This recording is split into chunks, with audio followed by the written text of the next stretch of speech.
Hello students. कल की class में हमने देखा था कि एक प्लान बना करके उसमें ट्रिम एक्सटेंड और आपका ये मूव हो गया, कॉपी हो गया, ये सारी चीज़ें कैसे करते हैं।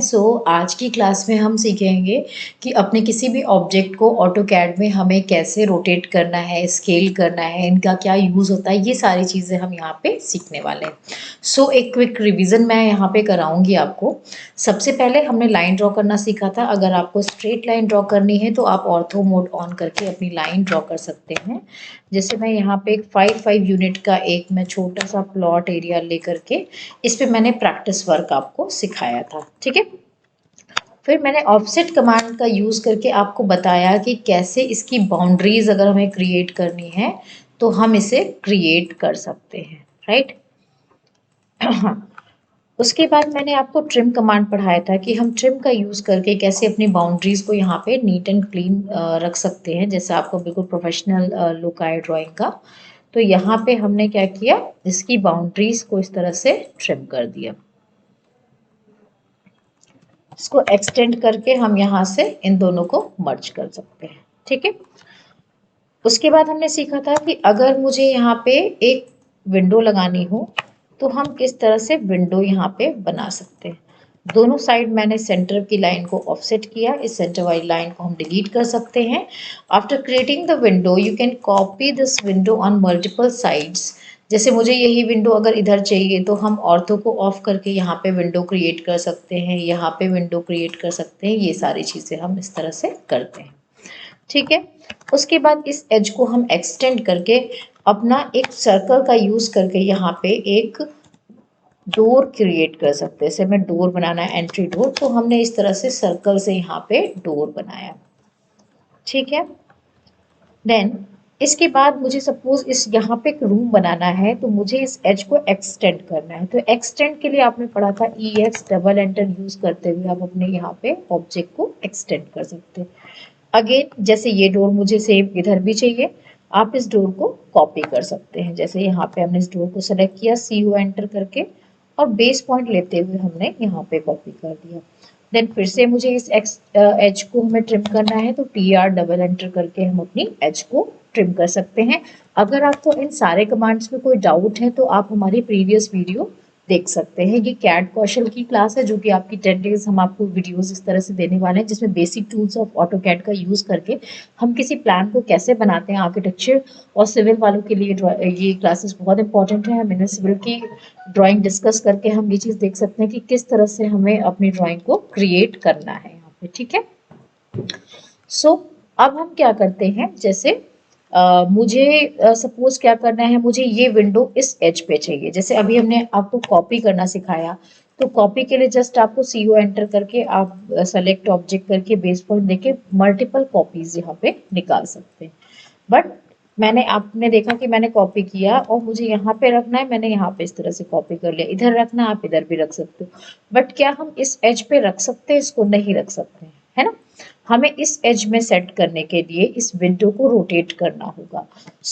नेक्स्ट कमांड आपका rotate command. Rotate command, rotate के लिए आपको क्या करना है, RO एंटर करना है, सेलेक्ट ऑब्जेक्ट करना है, select object enter, specify base point, base point दे दिया, एंड रोटेशन है तो किसी न किसी एंगल पे ही होगा। Then specify angle enter, specify angle enter, ठीक है। जैसे मुझे इस ऑब्जेक्ट को रोटेट करना है, ये जो हमारा विंडो है इसको हम रोटेट करना चाहते हैं। आपने किया RO enter, select object enter, base point, base point ये पॉइंट हो गया आपका।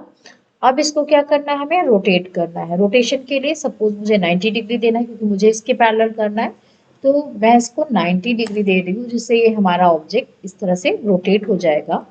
और इसको हम मूव कर सकते हैं। मूव के लिए M enter, select object, enter, specify base point, and then we can move it ऐसे, ठीक है। सो रोटेशन के लिए जैसे मुझे इस प्लॉट को सपोज रोटेट करना है, आर ओ एंटर किया, सेलेक्ट ऑब्जेक्ट एंटर, ये बेस पॉइंट जहां से ये रोटेट होने वाला है एंड स्पेसिफाई एंगल, जैसे मुझे 90 डिग्री पे करना है 90 एंटर कर दिया मैंने, ये आपका ऑब्जेक्ट रोटेट होता है। ठीक है। अब मुझे रोटेशन नहीं चाहिए, वापस मुझे ओरिजिनल पोजीशन में जाना है तो कंट्रोल जेड का यूज करेंगे, ठीक, जिससे कि आपकी ड्राइंग अनडू इस तरह से हो जाएगी। तो ये हमारा रोटेट कमांड था। ठीक है। नेक्स्ट हमारा है मिरर टूल। मिरर टूल का आज हम यूज देखेंगे कि मिरर का क्या मतलब होता है ऑटोकैड में।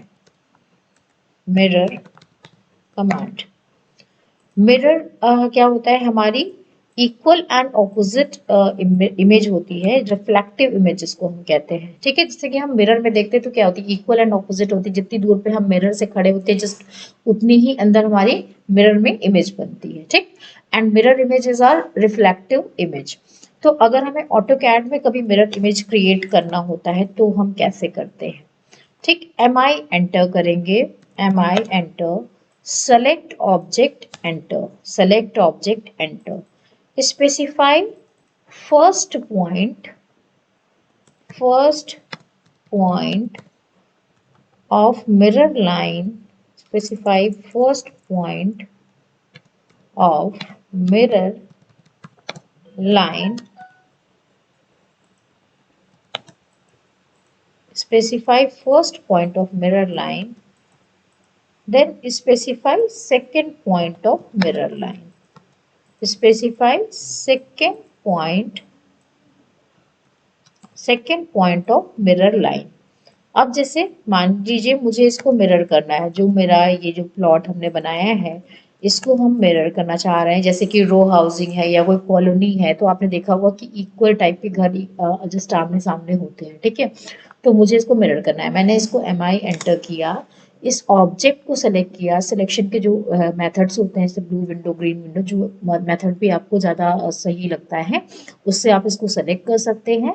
एंटर करने के बाद आप यहाँ पे first point of mirror line and second point of, आपको पता है कि एक पॉइंट से हम एक प्लेन डिफाइन नहीं कर सकते, so we need to specify at least 2 point, जैसे कि हम अपना एक मिरर प्लेन बता सकें। यहाँ पे मैं ऑर्थो ऑन कर रही हूँ, अगर ऑर्थो ऑन करके आप अपना काम करते हैं तो बिल्कुल स्ट्रेट यहाँ पे मिरर प्लेन बनेगा।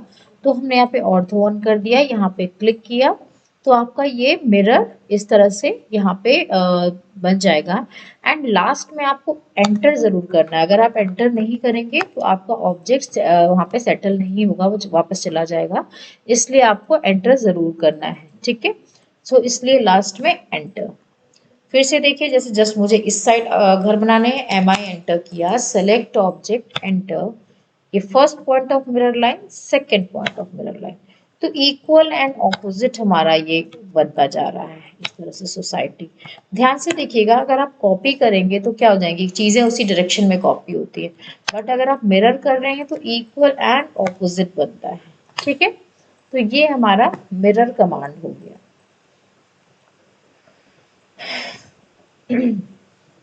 ठीक है, अब हम देखते हैं कि हम ऑटोकैड में एक लाइब्रेरी होती है जिसको यूज करके हम अपनी ड्राइंग को थोड़ा इन्हांस करते हैं, हम उसमें चीजें दिखाते हैं कि किस तरह से हमें वहाँ पे कंपोनेंट्स लगाने हैं।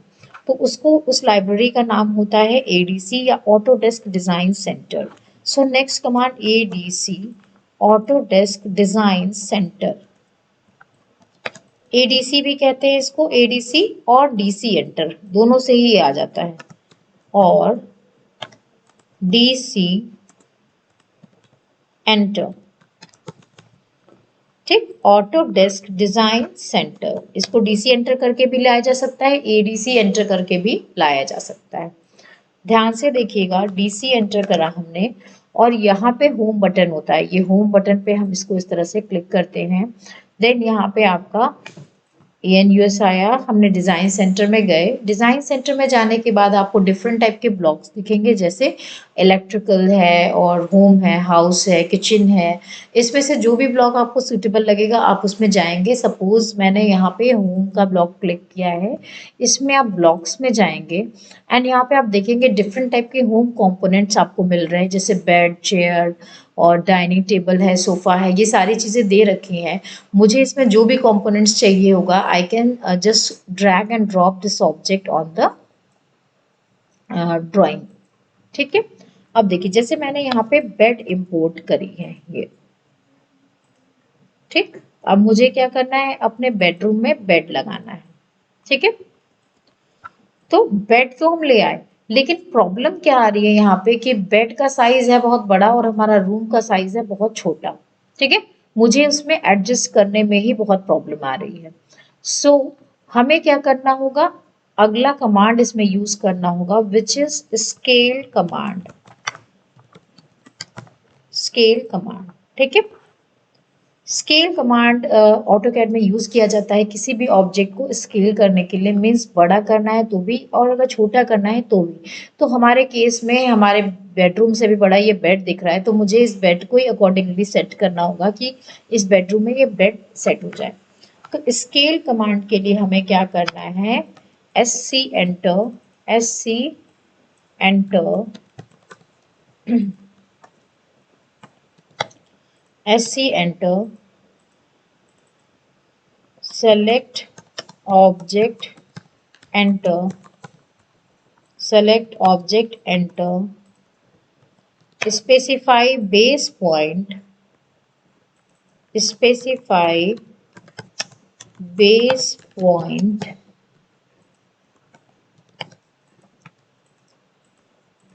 specify scale factor, enter. ठीक है, ये चीज आपको ध्यान देनी है। स्केल के लिए हमें क्या करना है, SC enter, select object enter, specify base point and specify scale factor enter.